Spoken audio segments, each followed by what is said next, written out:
यथा संख्य गुणान् विदुः. Text number 38. Ete devah kalo Vishnu kalamāyāṁṣ linginah nanātva tvats swakriyānīṣah prochu pranjalayo vibhum. Ete devah kalo Vishnu kalamāyāṁṣ linginah nanātvat स्वक्रियानिशः प्रोचुः प्राञ्जलयो विभुम्. एते देवाः कला विष्णुः कालमायां षडिङ्गिनः नानात्वात् त्वत् स्वक्रियानिशः प्रोचुः प्राञ्जलयो विभुम्. एते देवाः कला विष्णु कालमायां शलिङ्गिनः नानात्वात् स्वक्रियानिशः प्रोचुः प्राञ्जलयो विभुम्. Please recite.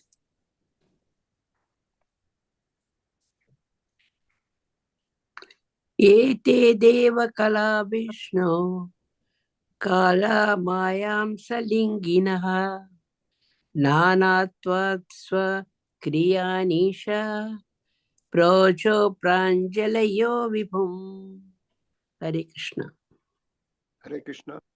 एते देवाः कला विष्णु काला मायां शालिङ्गनः नानाद्भत् स्वक्रियानिशाः प्रोचु प्राञ्जलयो विभुम्. हरे कृष्ण. हरे कृष्ण. Hare Krishna. हरे Krishna. Ete deva kalo Vishnu kala mayam shalingina nana twa swa kriyanisha prochu pranjo jalayo vivam. Hare Krishna. हरे कृष्ण. एते देवै कला विष्णु कलामायं स लिङ्गिना नानात्वत् स्वक्रियनिशा प्रोचुर् प्रञ्जलायो विभुम्.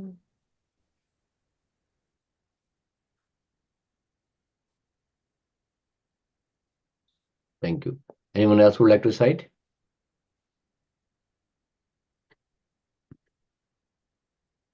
All right, I recite. Ete deva kala Vishnu कालमायांश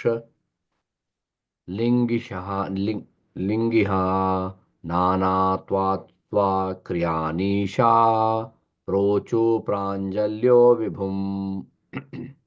Then we'll read the previous verse also, 37. One more time.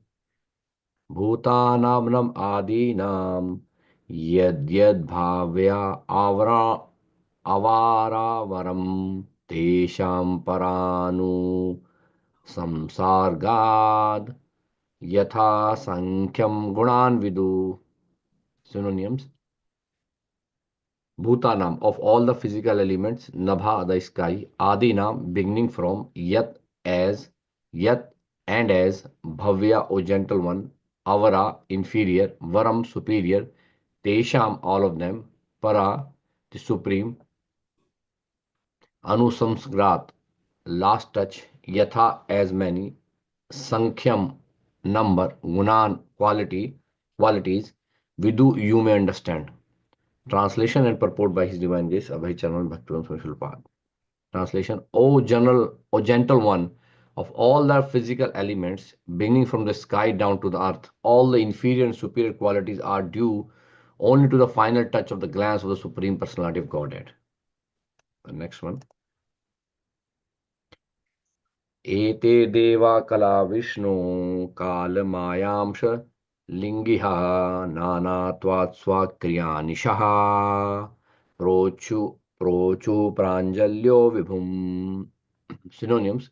Ete, of all these physical elements, deva, the controlling demigods, kala, the parts and parcels, Vishnu, of the Supreme Personality of Godhead, kala, time, maya, external energy, amsha, part and parcel, linga, so embodied, nanatvat, because of various swakriya, personal duties, anishaha, not being able to perform, prochu, uttered, pranjalya, fascinating, vibhum, unto the Lord. Translation purport by His Divine Grace Abhay Charnan Bhakti ki jai. Translation: the controlling deities of all the above mentioned physical elements are empowered expansions of Lord Vishnu.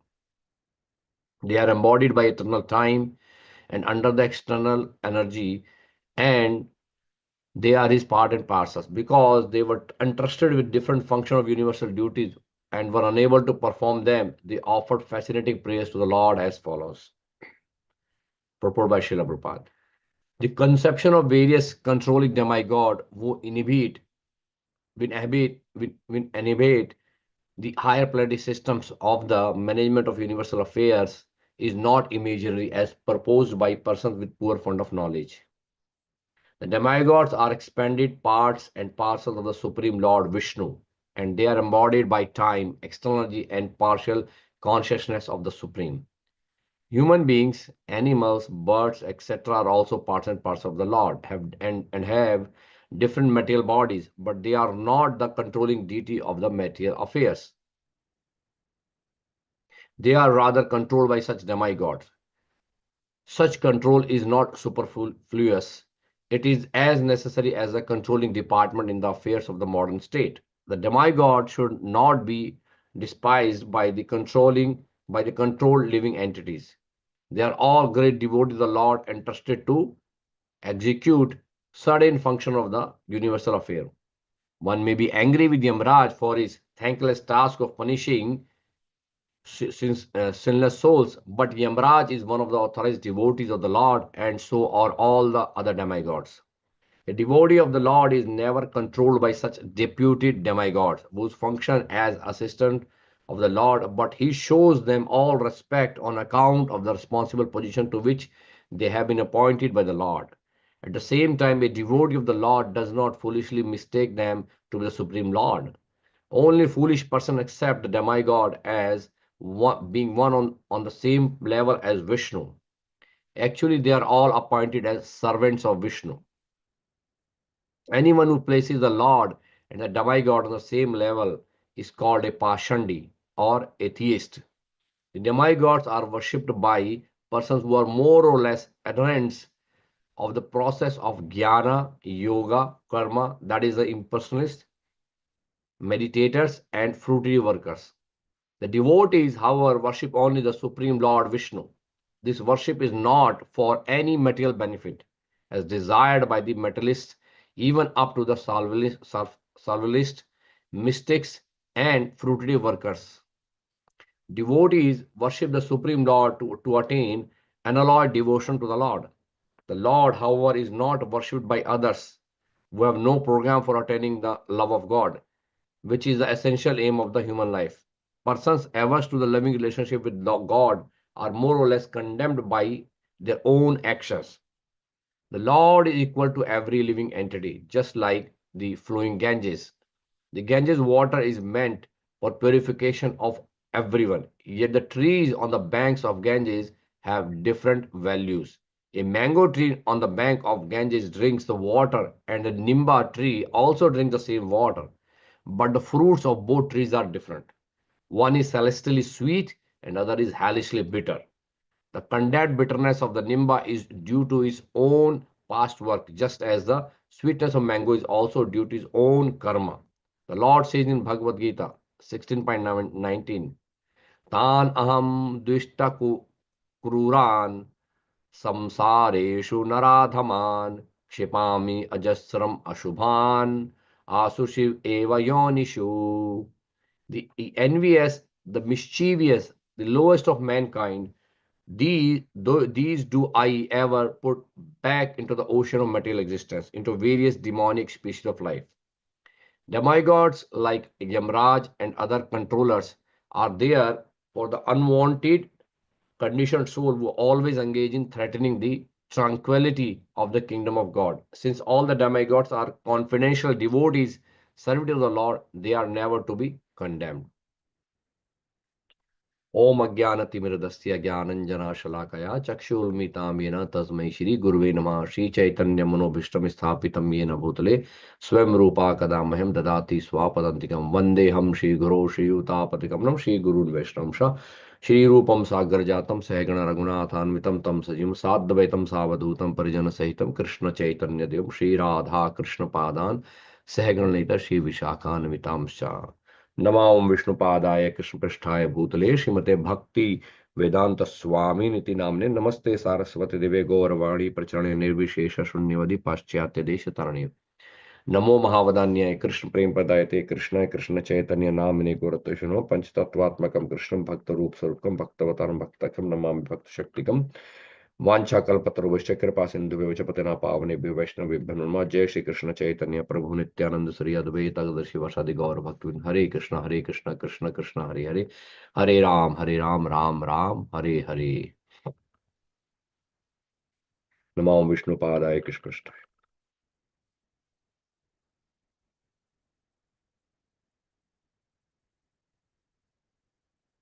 Hare Krishna. So today's verse 37, 38. So I'll read this verse again. The controlling deity of all the above mentioned physical elements are empowered expansions of Lord Vishnu. They are embodied by eternal time under the external energy, and they are his parts and parcel. Because they were entrusted with different functional universal duties and were unable to perform them, they offered fascinating prayer to the Lord as follows. So here, during the time of creation, um, the various elements, like physical elements that we have, earth, fire, air, ether, water, and other elements, they're all being controlled by the demigods. For every element, physical element that's appeared at the time of creation, it was controlled by the various demigods. And those demigods are here nothing but part and parcel of the Supreme Person of Godhead Krishna. So as Krishna says in Bhagavad Gita, Mame Mamsho Jiva Loke Jiva Bhuta Sanatana. So all these demigods, they are nothing but they are part and parcel of Krishna. Like here, it says they are embodied by eternal time under the external energy. But these demigods are not ordinary living entity like us. They are powerful because they are empowered by the Lord. He says here, these are the empowered expansions of the Lord Vishnu. So these are like not ordinary people, but they are all empowered by the Lord Vishnu's power. Every demigod who are basically the controlling deity of these material elements, they have special powers which is given by Lord Vishnu to them, and they are able to perform their duty by those powers. And these duties were they were only performed when they were given empowered by the Lord Vishnu. So right now, this is the at the time of creation when they first appeared, they themselves were not finding capable of doing anything, because we say this everything whatever happens in this material world is actually empowered by Lord Vishnu. So before they were able to do anything, they were actually finding themselves incapable of doing. Ultimately, they were offering prayer to the Lord. So from next verse onward, we'll see these demigods, they offer prayer to the Lord Vishnu. So in this proportional verse says that the conception of various controlling demigod who inhibit the higher planetary system for management of universal affair is not imaginary as proposed by persons of poor fund of knowledge. So these demigods which are controlling these different universal affairs, they are real. They're not some imaginary things as Prabhupada mentioned here. These they live in a higher planetary system, especially above Prithvi, this Bhumandala. There is a outer planetary system, and above the top is there is Swargaloka, and then above is Janaloka, Maharloka, Tapaloka, and then Brahmaloka, where Lord Brahma is there. So especially the higher planetary systems are filled by the demigods. There are many millions of demigods are there, and they are all given a certain task to maintain one of the affairs in the in the universal management system. So here Prabhupada says the demigods are expanded part and parcel of Supreme Lord Vishnu, and they are embodied by time, external energy, and partial consciousness of the Supreme. So they have these three things. They have this time. They have this. They are basically like have build up on the external energy, and they are partial consciousness of the Supreme. Means they are basically conscious living being. They are not certain like that material elements. They are conscious. Here further purport says that human beings, animals, birds, etc. are also part and parcel of the Lord and have different material body, but they are not controlling deity of material affair. So these other, like we have 8,400,000 species of life, right? So other living entities like human beings, animals, birds, we are also part and parcel, but we are not controlling.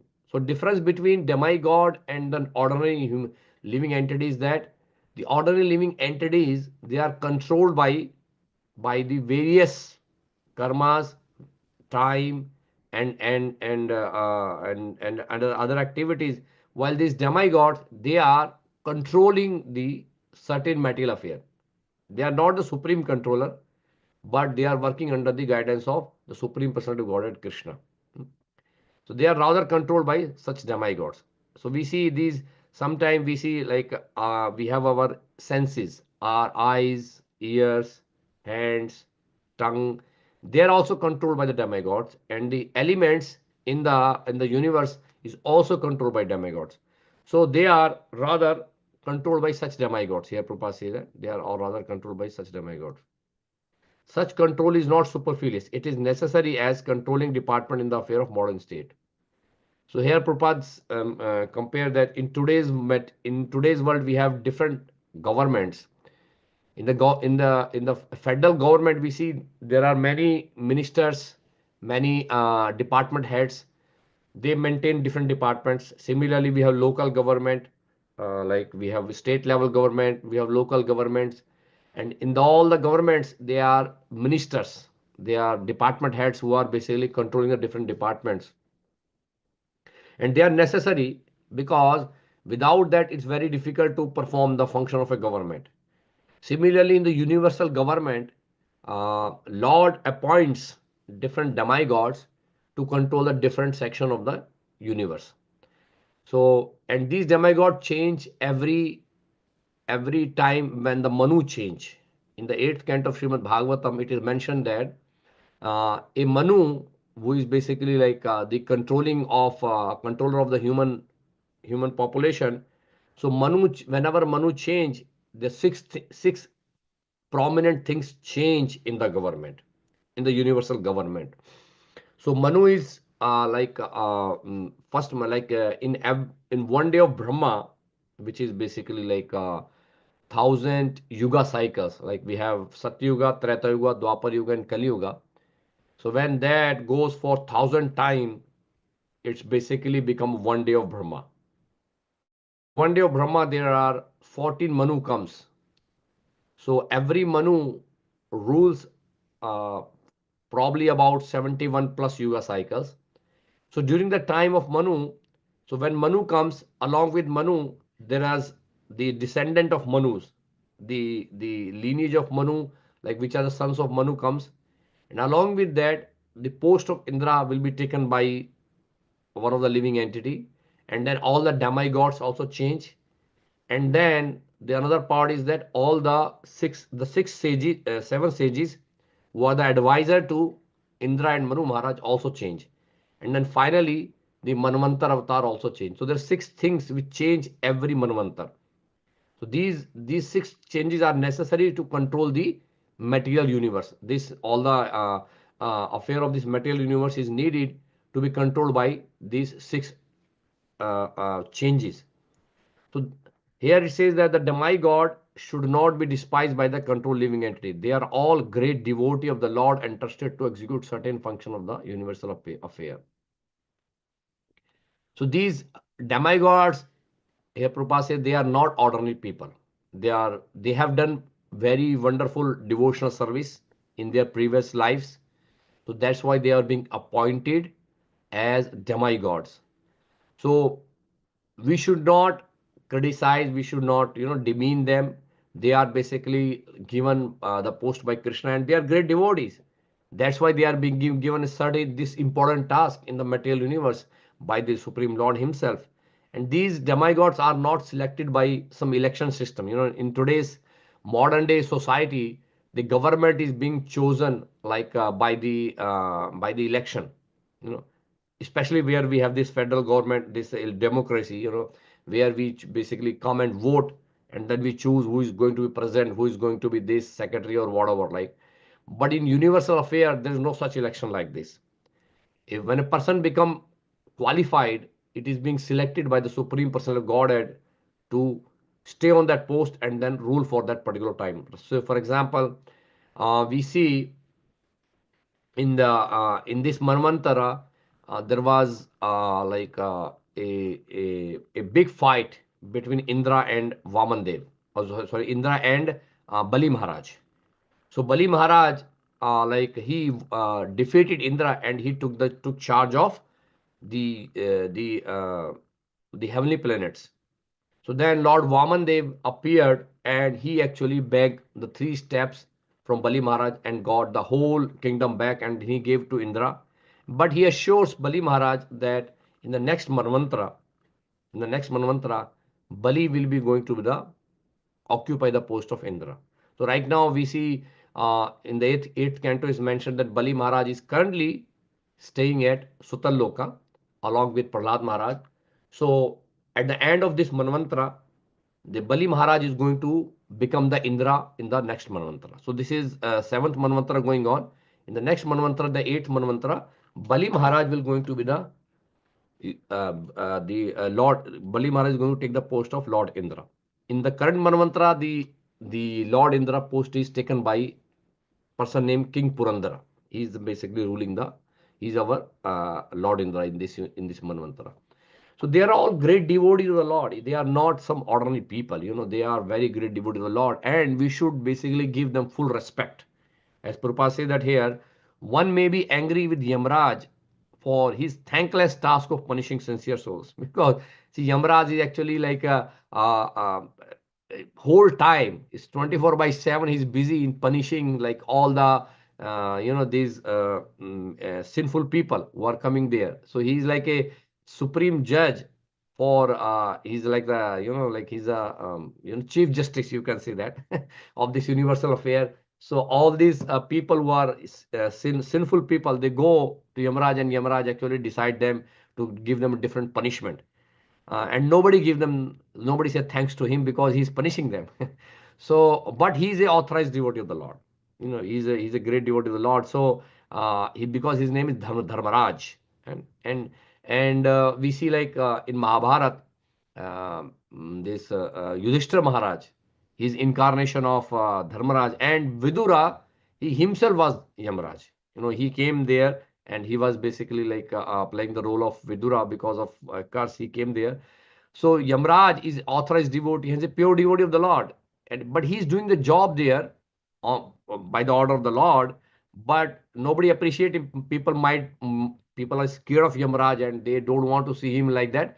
But actually, Yamraj is a great devotee of the Lord. Here Prabhupada says that.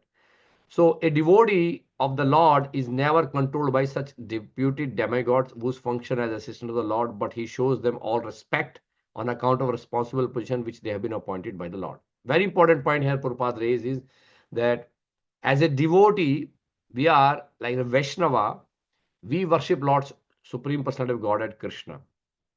And these demigods are deputed by Krishna. We have to understand that they are not demigod by their own power. They are being given this power by Krishna, and Krishna gave them this post, and they're functioning as ordered by Krishna. But as a devotee of the Lord, we are not controlled by these demigods also, because once we surrender to Krishna, once we become Vaishnava, we are not under the control of demigod. Like say for example, in sixth canto, in the third chapter, when after the Ajamila got released, so when Ajamila at the time of leaving his body, he chanted the name Narayan. So at that time, when Yamdutas were pulling his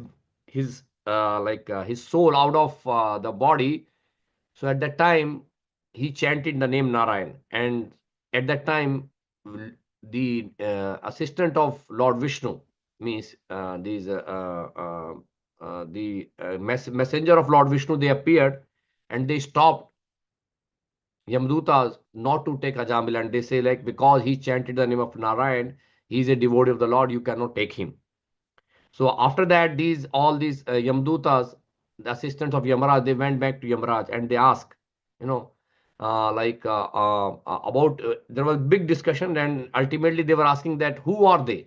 Who are those four people who actually did not let us bring Yajamila here, and what are their like from where they came? So at that time, Yamaraj mentioned that along I am not the supreme controller of this material world.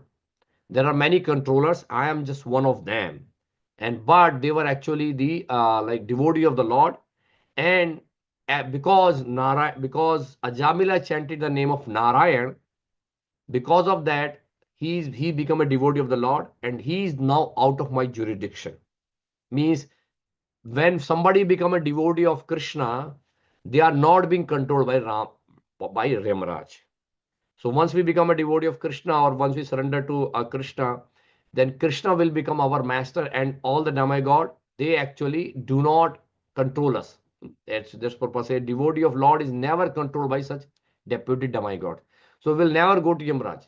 That's, and Yamraj will not basically decide our activities. It is Krishna who's going to decide. But that does not mean that we should start disrespecting the demigod. This is a very important point here. Prabhupada says that, like, demigods, because they are appointed by the Lord, and they are also devotee of the Lord, they are doing their function, so we should give them full respect.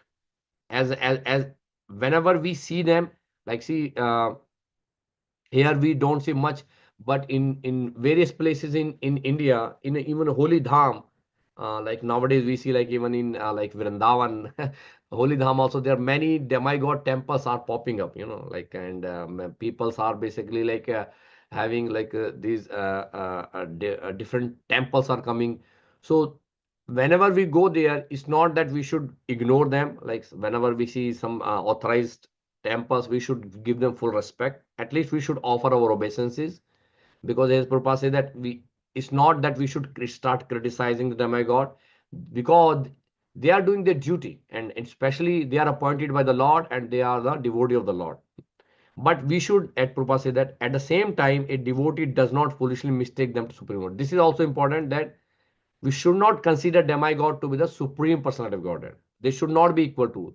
So in one of the offenses against the holy name, second offense, where we say that we should not consider the names of demigod like Lord Shiva or Lord Brahma to be equal to or independent of the supreme personality of Godhead.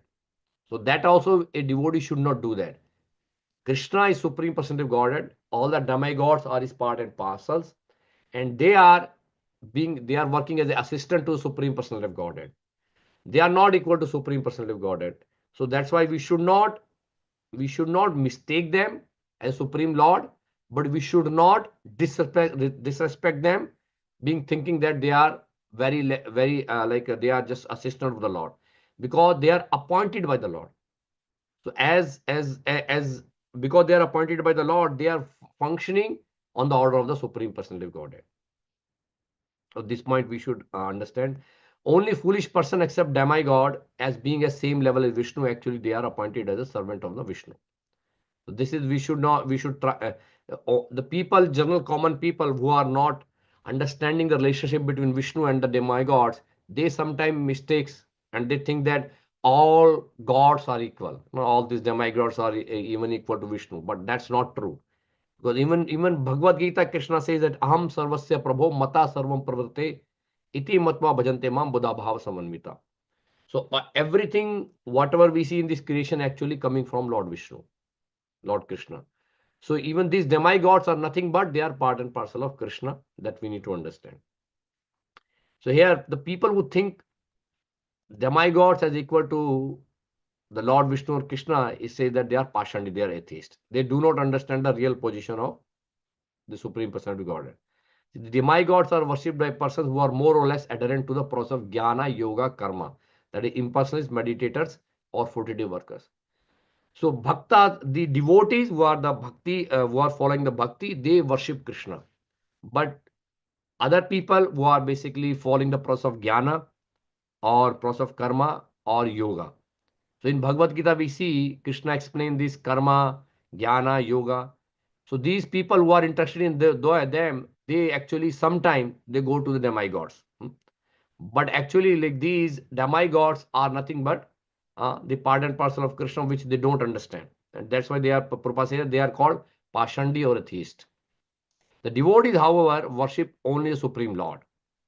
This worship is not meant for any material benefit as desired by materialists, even to the salvalist, mystics, and fruitive workers. In Chaitanya Charitamrita, it is said that the devotees, because they worship Supreme Personality of Godhead, they actually get the real peace. While these other people, like who are bhukti, mukti, siddhi, kami, they are always disturbed because they are looking for some material desire. Even Rupa Goswami give the definition of the pure devotional service, where he says that the bhakti should be free from any material desires. If you are looking for material desire, that bhakti is not considered as pure bhakti. Anya bhilashita shunyam gyan karmadhyanavartam anukulena krishnanu shilanam bhakti uttama. So the anya bhilashita shunyam, the bhakti should be free from any material desire. Even we see when Prahlad Maharaj, when Lord Nrsimhadev appeared and he killed Hiranyakashipu, after that he asked Prahlad Maharaj that if he want to get any benediction. So he said, like, please ask any benediction from me. So at that time, Prahlad Maharaj says, I do not want anything from you. I do not want anything from you. But Lord Nrsimhadev said, no, no, you should get something. You should ask for something. So, but he says that, like, if you really want to give me any benediction, please make sure that all material desire from my heart will vanquished. Because these material desires actually the obstacle in our devotional life. So this is one of the offense also. Like if we see the 10th offense in the chanting the holy name of the Lord is that if we keep the material desire while chanting the holy name of the Lord, that is also an obstacle. So these material desires, which basically like devotees, if somebody is looking for, then that actually makes our devotional life contaminated. So if you want to perform pure devotional service, that should be free from any material benefits. Right? Here Prabhupada says that devotees worship Supreme Lord to attain unalloyed devotion to the Lord. Unalloyed means it's not mixed up, it's pure. Anya bhilashika shunyam.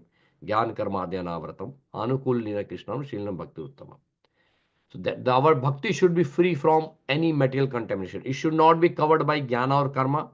It should not be motivated by any material desires. It should be done only for the pleasure of the Supreme Personality of Godhead. And it should be done like following the process of Bhakti Yoga, Shravanam, Kirtanam, Vishnu, Smaran, Pada Sevanam. Right? The Lord, however, is not worshipped by others who have no program for attaining love of Godhead, which is essential aim of life. Persons averse to loving relationship with the Lord are more or less condemned by their own actions. So in the last paragraph here, Prabhupada mentioned the Lord is equal to every living being, just like flowing Ganga. So this is a very beautiful example Srila Prabhupada is giving, that like we have seen that Ganga river, which starting from Gangotri, in this material world here, actually Ganga came from the spiritual world, but in the land of Bharatvarsh, Ganga flows from Himalayas to the ocean, right?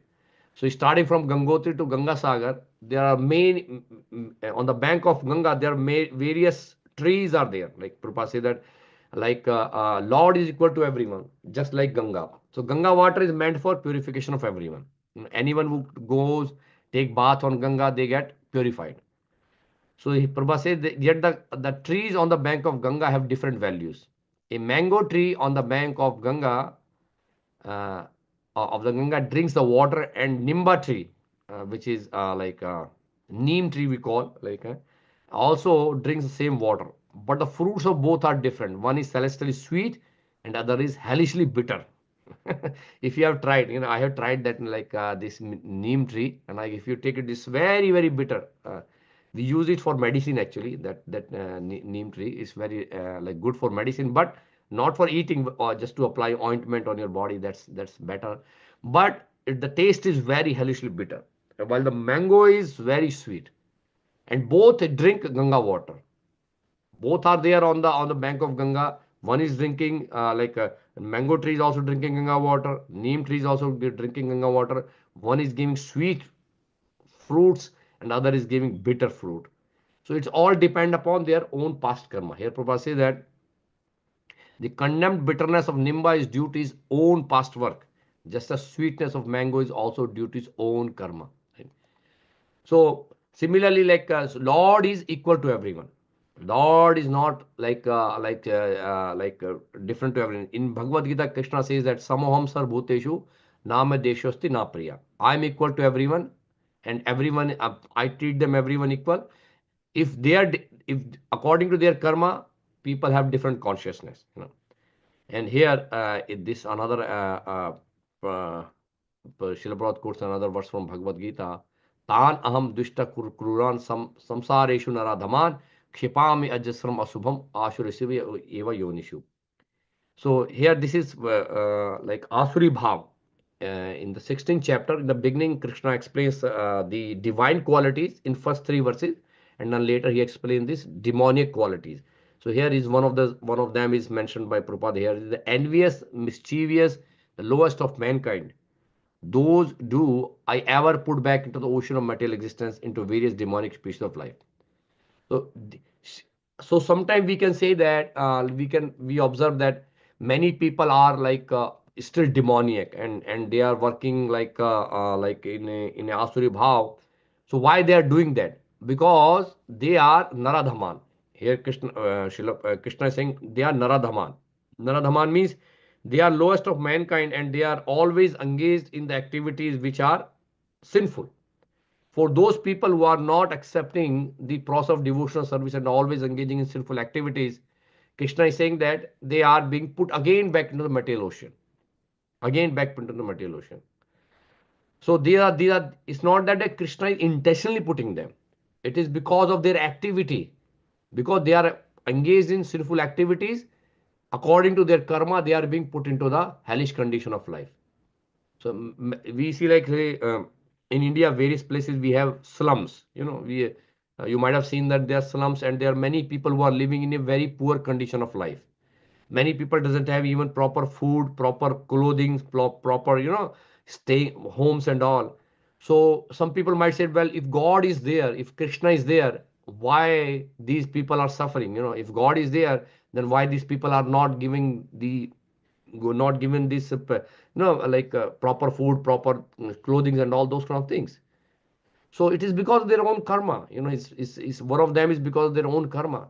Like so here Krishna says that I'm equal to everyone. Depend upon if people are sinful and they keep doing sinful activity, they are being punished by the laws of nature. So there is nothing that Krishna is intentionally putting them into this condition of life. So here the last line Prabhupada says, demigod like Yamraj and other control are there for the unwanted conditioned souls who are always engaged in threatening the tranquility of kingdom of God. Since all the demigod are confidential devotee servitor of the Lord, they are never to be condemned. So finally, Prabhupada says that the demigod are devotee servitor of the Lord. They are devotees of the Lord, first of all, and they are servitor of the Lord. They are servant of the Lord.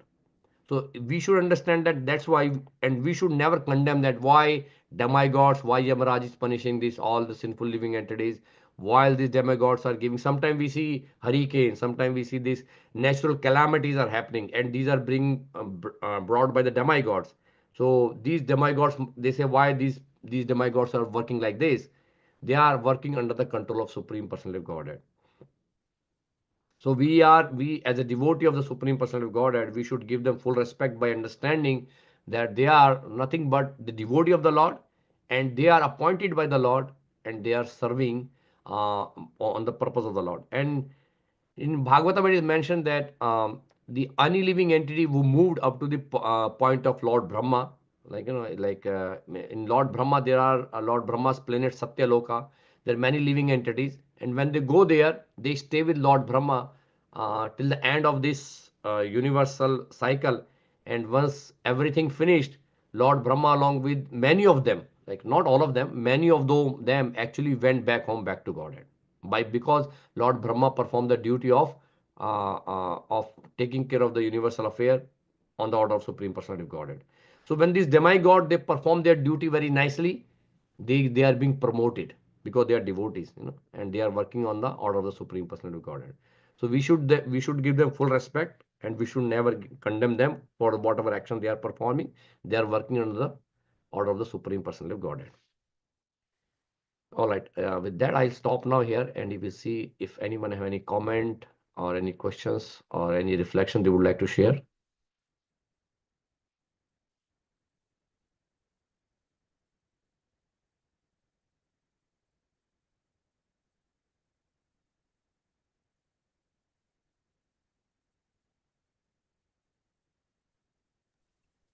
Hare Krishna, Prabhu.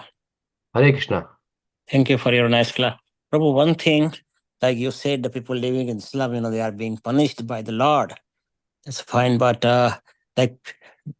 many of them are like beggars, they go on the streets and they beg. So whether we should give them or let them suffer, because Lord wants them to suffer. So what is our duty?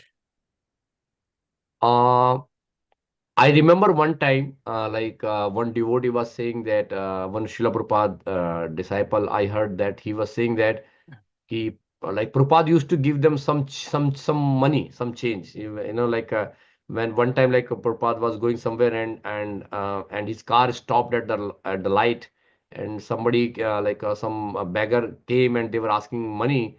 So Prabhupada was keeping some money in his pocket and he gave some coins to them. You know, so we should help them. It's not that as long as they are using money in a proper way, if they really need food, we should give them food. If they really need some clothing, we should give them, because even though they are punished by the Maya, because they have done some sinful activity in their previous life, but as a devotee we should be compassionate on them. If we don't give them charity to them, then our heart will become very hard. We should have like compassion for them. So it's always good to help them, as long as they use whatever we are giving them. If they are using in the right direction, we should give them. Especially what I prefer is that give them prasadam. Prashadam is the best thing, like we can give them, or if it's a winter time and they really need clothing, so we can give them. So there's no problem in giving them these kind of things, because again, definitely they are suffering because of their karma, but that does not mean that we should not help them. So as far as our devotees are concerned, we are here, we know the whole world is suffering because of their karma. It's not even like those people, even people who are very rich, they are also suffering in a different way, and not in a like in a material way, but they are suffering because they don't have a spiritual awakeness. So we should actually preach all of them, even poor even the people who are rich, they all need preaching. But poor need some more attention, because they need some material help also. So as a devotee, we should help them, like as far as possible, we should try to help them, because Prabhupada set an example that we should help them, so that our heart will become compassionate towards for those living entities. So that's what my understanding, Prabhupada. I don't know, you might have heard also that point, right? Yeah, I also heard. Yeah, just to make our heart more softer that way, Yes, and yes. compassion, we should keep it. But yeah, it's punishment. Yeah. You said very right. Everybody is suffering actually. Yes, everybody is Nobody is suffering. happy. And as you said, even the rich people are suffering much more. They suffer all mental stress and Yes. depressions and all those things. And addictions and all those things, alcoholism. So yeah, the best way to just get out of this cycle of birth and death. Yes, yes, sir. Somehow or the others. All right, Prabhu. Thank you. Yes, yes, Hare because Krishna, Hare Krishna, Prabhu. I'm sorry. Hare Krishna Mataji. So yeah, because everybody need preaching, because everybody is suffering without Krishna consciousness. So Krishna consciousness is mandatory for all of them, and we should preach them without discriminating whether they are rich or poor. But definitely the poor, they are more easy to be they can easily accept Krishna consciousness. So that's why Prabhupada started food for life also. So people who are suffering without having food, so they should get prasadam, and then with prasadam, then they can actually very very easily come. For rich people, it's a little difficult because they don't listen to us. Even though they are suffering, if we tell them they are suffering, they will not accept. But actually, poor people, they can easily accept our proposition. And if we can give them some like prasadam, some clothing, and or some other benefits, they can easily become devotees. That's what I feel actually. I guess Mataji was saying something. Yes, Prabhu, like you said, and other than giving money, giving prasadam is the best thing. Yes, Because I saw all this with my own eyes when I was working for food stamps. I was working in that department in Denver. So when we give food stamps, they are poor people, they apply for food stamps. But when we give, in front of the office, they used to sell those food stamps for the cash, you know. They give like $50, they get $30 or something from somebody. So they can buy their alcohol. That's how they used to misuse. So that is another thing, if we give cash, they will misuse it. Right. Of course, they want to forget about all the difficulties. That's why they drink. Some people say like that. But that is not the thing. Like you said, we should give prasadam. But it's not available. And like Prabhupada was traveling in the car, how can he get prasadam at that same time? So he must have given money. So that is, I mean, if we give cash, when we are giving charity, we are done. But how they are using it, that is the main thing. And it's very difficult to say anything like that. We can give the money for charity. But at the same time, we should see that if they are not misusing.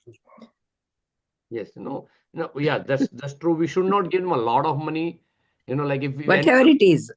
yeah, we have to see like what is their condition is really. Sometime they are genuinely need. Yeah. Sometimes yes, there are some people who are basically misusing, and nowadays it's very difficult to discriminate that who is genuine, who is not.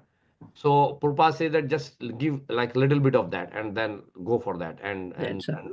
because that way you will keep your heart soft.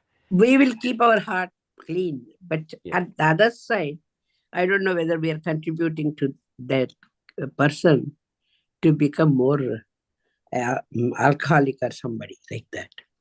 So those are the very difficult to find points. Yes. It's very, very hard to explain. Yes. We see like and like nowadays, like whenever there is some natural calamities are there, the people are really suffering at that time. When if there is a hurricane or if there is a like a earthquake or there is a flooding, so devotees should help them because that way these people are definitely they might be suffering by because of their activities, but it is the devotees as a devotee we should show compassion on them. Anyway, after all, they are all part and parcel of Krishna. They are living entity and they are children of Krishna. So they might be suffering, but as a devotee, we should show our compassion That's them true. to Krishna consciousness. Yes, Mata. Thank you very much. Thank you. I see one Shobha Radha Mata, you are raising the hand. Yes, Hare Krishna Prabhu. You were talking about, our suffering is because of our karma. And sometimes suffering is black and white. We can very easily say this is suffering, this is. But sometimes I feel like I cannot see very well without glasses. Should I get glasses to be able to see? I mean, my karma was to not be able to see well. Yeah, and there are so many others. Some of them are, children with attention deficit disorder. That was, and so they are not able to focus. So they don't do well in school. should they be given help so that it's a lifestyle drug or a lifestyle treatment? How do you uh, understand how to address those situations? Yeah, those situations are like that where they definitely if they really don't have that kind of intelligence or that kind of capabilities where they can elevate themselves, so we should provide them the help. It's as long as or we should help support people who are helping them. As we see, like every living entity need help. No one should be left behind. Prahlad Maharaj, when Lord Nrsimhadev asking the benediction, Prahlad Maharaj say that uh, please take all the living entity out of this material world. They're all suffering, whether they are somebody who is very intelligent or somebody who is not intelligent, or somebody who is very very well educated or non educated, very rich or poor. He said, like, I don't discriminate in anyone. Prahlad Maharaj was equal to everyone. So as a devotee, we should be equal to everyone. Doesn't matter like whether they're capable or not. Rather, people who are not capable, they should receive mercy more from devotees. People Yeah, who are capable, they should be given knowledge and they should work on that side. But people like say, I say, uh, if I will, I know that in my mother, like I'm talking about my family. Uh, so my mother used to give more importance to that child who is weaker, like if somebody who is capable, my mother say like, oh, you can take care of yourself, you can earn money, you can keep yourself well established, that's fine. I just need to give instruction. But somebody who is less capable in education or in job or in money or in health or whatever, she used to give more attention to that. So similarly, I think like it's more important that we should help those people uh, who are like weaker, by education or by health or by money or whatever. They should get more help, so that we can elevate them, especially. But again, main point is that everyone need help. Everyone is suffering because of a lack of Krishna consciousness. So Krishna consciousness is very very important. We should try to give them everyone. And but as you say, if somebody who really cannot understand by themselves, or who cannot read or we cannot understand, at least they should chant Hare Krishna Mahamantra. We should give them we should ask them to chant Hare Krishna, and we should give them prasadam. Prasadam is the best thing. Prabhupada said that this Food for Life program or this prasadam distribution should go on, and with that they will get purification, even though they might not understand the scriptures or understanding. But at least they can honor the prasadam and they can chant Hare Krishna if they can. I'm not saying that everybody will chant, but at least if they can chant, that will be nice. That will elevate their consciousness. Is that Thank okay, you, Mohan? Prabhu.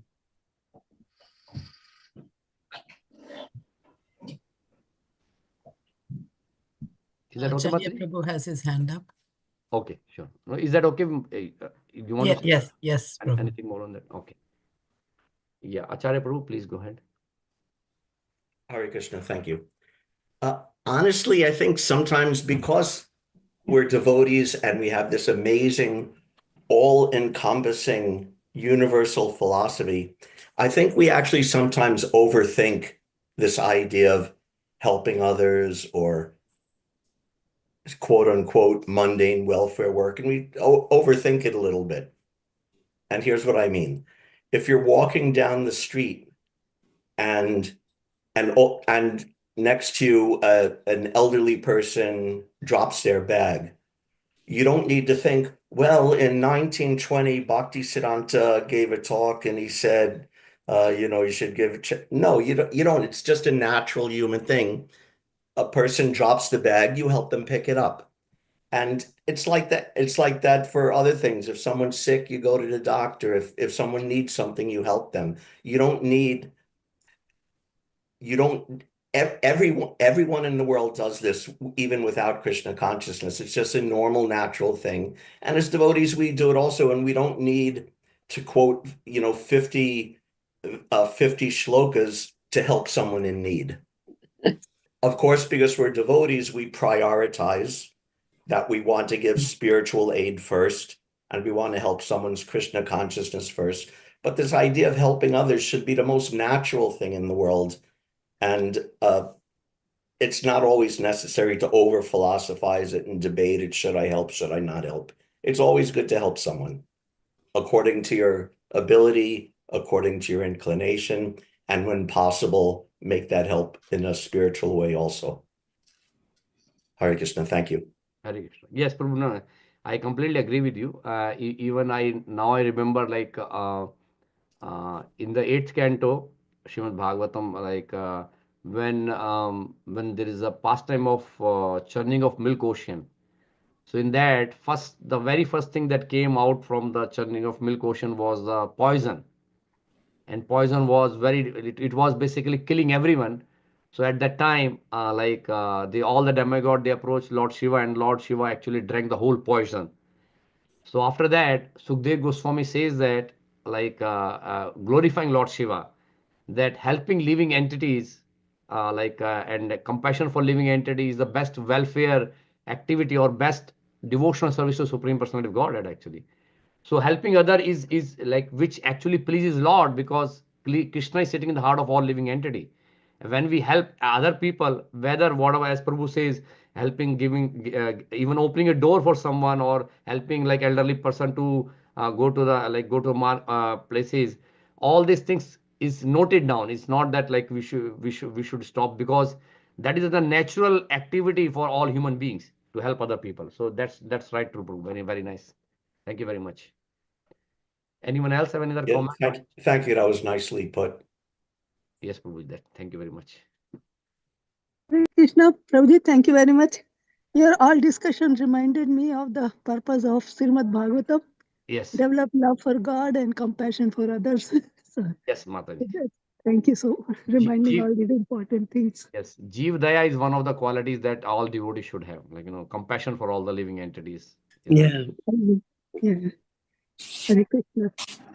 Hare Krishna. All right, so thank you all for joining today morning for Srimad Bhagavatam. Again, Hare Krishna, everyone. So, Vancha Kalpatarubhashcha. वैष्णवेभ्यो नमो नमः हरे Anant Krishna Puri Vaishnava Vritti ki jai. Srila जय Prabhupada ki की जय thank you Prabhu Bhagavatam.